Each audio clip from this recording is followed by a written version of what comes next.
Al Jazeera is from Qatar. It's an oil-rich Arab nation under dictatorial rule.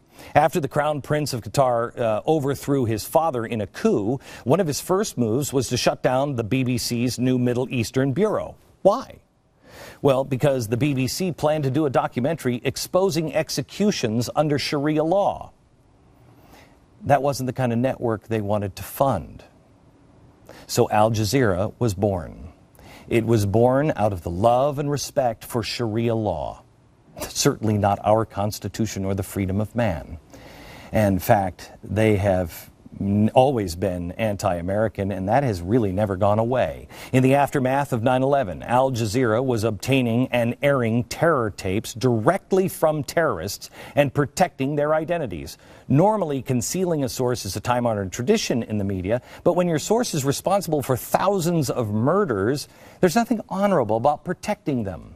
When America was wounded, they were giving voice, aid, and comfort to the terrorists. In fact, one of their main sources of revenue, aside from oil subsidies, was opening up offices in Al-Qaeda and Taliban-controlled neighborhoods so they could get a foothold and footage from dangerous areas and sell it. They were literally profiting off of terrorists.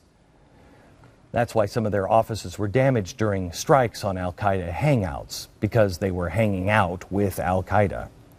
Less than a month after 9/11, Al Jazeera aired an exclusive bin Laden audio tape and a steady stream of propaganda pictures, including dead children and other alleged victims. But oftentimes the footage wasn't real or from something other than American bombings. In November 2001, they aired another exclusive.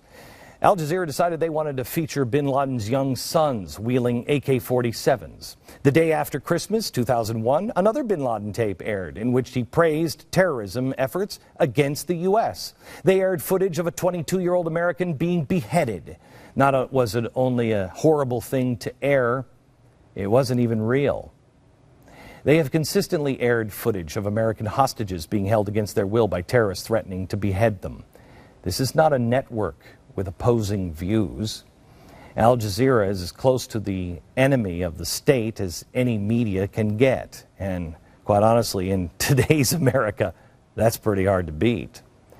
Think about how much faster we could have defeated and killed bin Laden if they just would have tipped us off who dropped off the tapes.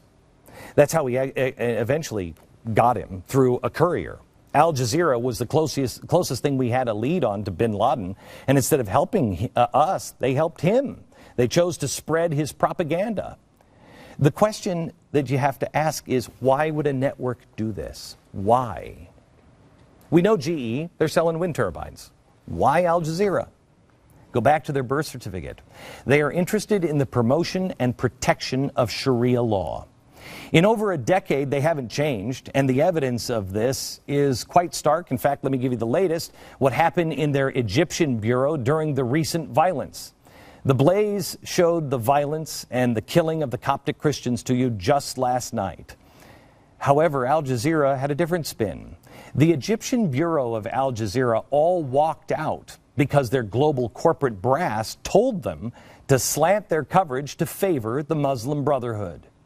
Maybe that's why the president and Hillary Clinton both praise Al Jazeera.